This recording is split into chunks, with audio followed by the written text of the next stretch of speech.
बिस्मिल्लाहिर्रहमानिर्रहीम। अस्सलाम वालेकुम यूट्यूब मेंबर्स, कैसे हैं सब। उम्मीद है कि सब खैरियत से होंगे और अपने घरों में ठीक ठाक होंगे। आज आपके साथ बहुत ही ज़बरदस्त मैक्रोनी की रेसिपी शेयर करी हूँ, जो कि चिकन वेजिटेबल मैक्रोनी की रेसिपी है, जो बहुत ही आसान तरीके से मैं आपको बनाना सिखाऊंगी। ये सुपर डिलीशियस मैक्रोनी है, इसका टेस्ट बहुत ही मज़ेदार होगा और इस मैक्रोनी को बना के आप जिस को भी खिलाएंगे, मुझे उम्मीद है कि वो आपकी तारीफ़ ज़रूर करेंगे और आपसे दोबारा बनाने की फरमाइश भी करेंगे। तो अगर आपने अभी तक मेरे चैनल को सब्सक्राइब नहीं किया तो प्लीज़ मेरे चैनल पर आए, विज़िट कीजिए। अगर वीडियोस अच्छी लगे तो मेरे चैनल को सब्सक्राइब कीजिएगा और बेल आइकन को प्रेस करना ना भूलिए, ताकि नई अपलोड होने वाली वीडियोस की नोटिफिकेशन आप तक वक्तन फ़वक्तन मिलती रहे। तो चलते हैं और अपनी रेसिपी को बनाते हैं।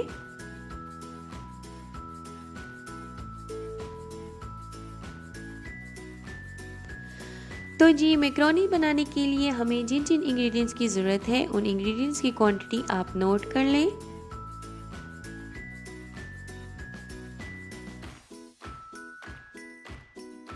इसमें मैंने 2 मीडियम साइज़ की आलू लिए हैं और उसको मैंने क्यूब्स में काटा है। शिमला मिर्च है मेरे पास 3 अदद, मैंने इसको ले लिए थे और उसको मैंने क्यूब्स में काटा है। गाजरों को भी मैंने 3 से 4 अदद लेके उसको क्यूब्स में काट लिया है। बोनलेस चिकन मैंने लिया है और उसको भी क्यूब्स में काट लिया है, वो तकरीबन मैंने 1 कप लिया है। इसमें मैंने मैक्रोनीज लिए हैं, वो भी मैंने 1 पैक लिया है और ये तकरीबन 1 कप बनती है। इसमें मैं लूँगी soya sauce 1 tablespoon, chilli sauce भी 1 टेबल स्पून और विनेगर इसमें ऐड होगा 1 टीस्पून। ब्लैक पेपर पाउडर इसमें ऐड होगा 1 टीस्पून। टोमेटो केचप इसमें डलेगा 1 टेबल स्पून।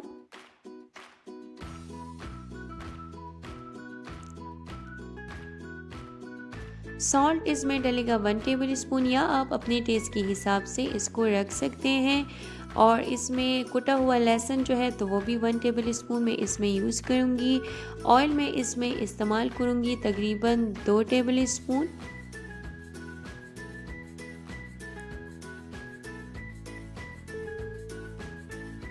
तो जी, इंग्रेडिएंट्स हो गई हैं, अब हम चलते हैं और मैक्रोनीस को बनाते हैं।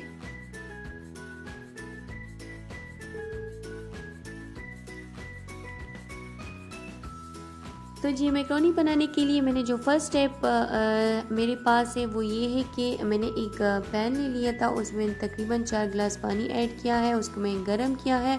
उसमें मैंने डाला है 1 टीस्पून सॉल्ट और 1 टेबल स्पून ऑयल। उसमें मैंने डाला है मैक्रोनीस को, इसको मैं 4 से 5 मिनट तक बॉईल करूँगी और फुल इसको मैं पकाऊँगी नहीं, बल्कि फुली कुक नहीं करूँगी, बल्कि इसको मैं थोड़ा सा कच्चापन में रखूँगी। इसके बाद मैंने इसको स्ट्रेन कर लिया है, छान लिया है और इसके ऊपर में ठंडा पानी जो है तो डाल लूँगी और इसको हम एक साइड पे रख लेंगे, ताकि बाकी पानी भी इससे बाहर निकल जाए। अब दूसरा स्टेप हमारा ये है कि मैंने एक दूसरा पैन ले लिया था और उसमें मैंने तकरीबन 2 टेबल स्पून के करीब ऑयल डाला है। उस ऑयल को मैं गरम करूँगी और इसमें मैं डालूँगी कुटा हुआ लहसुन। उसको मैं थोड़ी देर के लिए फ्राई करूँगी और इसमें मैं बोनलेस चिकन जो था वो मैं ऐड करूँगी और इसको 4 से 5 मिनट के लिए हम फ्राई करेंगे।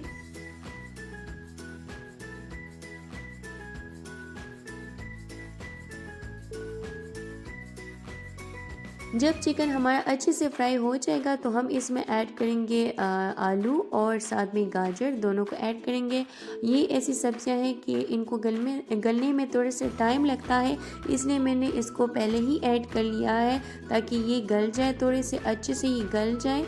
और इसमें मैं ऐड करूँगी सॉल्ट मैं इसमें डालूँगी 1 टीस्पून और साथ में मैं इसमें ब्लैक पेपर डालूँगी 1 टीस्पून। इसको हम अच्छे से मिक्स करेंगे और मैं इसमें पे ऐड करूँगी पानी इसमें 1 कप ऐड होगा और इसको मिक्स करने के बाद आप इसको कवर कर लीजिएगा और इसको 4 से 5 मिनट के लिए आपने बिल्कुल लो फ्लेम पे पकाना है। लो से थोड़ा सा ज़्यादा होना चाहिए, हम मीडियम टू लो कह सकते हैं। इसको आपने पकाना है ताकि हमारी जो ये आलू है और गाजर है वो दोनों अच्छे से गल जाए।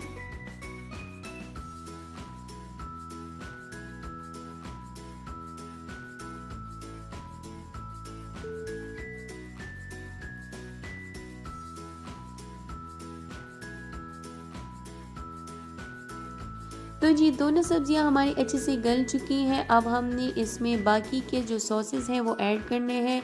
मैं इसमें डालूंगी सबसे पहले केचप 1 टेबल स्पून, साथ में मैं इसमें ऐड करूंगी chilli sauce 1 tablespoon, soya sauce 1 tablespoon और इसमें सिरका यानी विनेगर डलेगा 1 टीस्पून।